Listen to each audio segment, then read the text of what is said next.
Hello friends, welcome back to the new video guys. Today guys I am going to show you guys Tecno phone notification setting guys. In this video guys I will show you guys how can you change guys your notification ringtone in a Tecno phone. So friends, you want to change guys your notification ringtone, so guys you can change. And guys, sorry for this sound guys, I cannot do anything. So guys, focus on video guys only. So guys, first of all guys, open your phone setting to change your notification ringtone. Then guys, scroll it. Guys, you can see guys your sound and vibration setting in your Tecno phone. So guys, tap here to change your notification ringtone, means notification tune sound.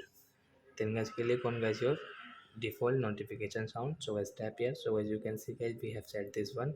And guys, we want to change. So guys, you want to, and guys, you want to add guys any notification ringtone. So guys, you can add from here guys. Click on this plus option to add, but guys I will not add. So guys, I will change into guys this jump one. And guys, okay, so as you can see guys, your notification ringtone will change. And guys, you can see notification volume. And guys, you can adjust your notification volume from here.